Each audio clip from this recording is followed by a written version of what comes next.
بسم الله الرحمن الرحيم الحمد لله رب العالمين والصلاة والسلام على أشرف المرسلين سيدنا ومولانا محمد صلى الله عليه وسلم. السلام عليكم ورحمة الله وبركاته. waxaan halkan ka salaamayaa dhammaan Soomaali Maxamed meel walba joogaan.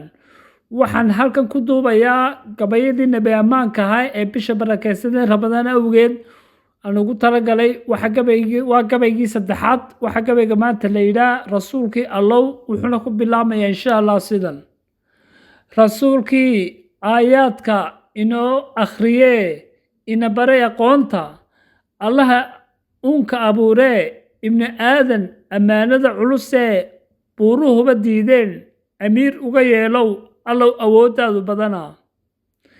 rasuulkii xaqa loo igmadee adduunka loo keenay cilmiga eebe allihii waxa afka iyo uurkaba ku jira isaga mooye cid kale ogeynow. ruuxii sunnaha ku adag baa ashqaraar la ilmeeyo astaanta wacan leh.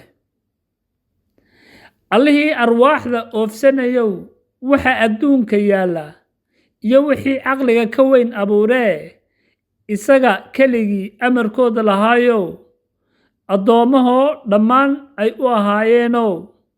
rasuulkii uurkiisa fayoowaadee asxaabtiisa u wada arxamayow.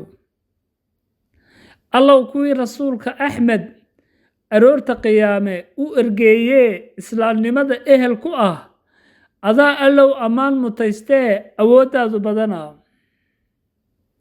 ruuxii qalbigiisa iimaan iyo qumanaan ka buuxdo qadariye ummaddaa ajar aan qiyaas lahayn heliye. kuwii khayrka qaatee qaadirku xumaanta ka qariyee quuta xawdka rasuul qaadirow naga yeel. qofkii diinta qadarin iyo qiimo weyn u hayee nebigiisii qaaligaa raacee xaqana ku qoorbaxaa cadaabulqabriga ka badbaadiye. waad mahadsantihiin dhammaantiin. waxaan leeyahay alla acmaasha khayrka leh haynaga aqbalo insha allah walaalayaal. wasalaamu calaykum waraxmatullaahi wabarakaatu.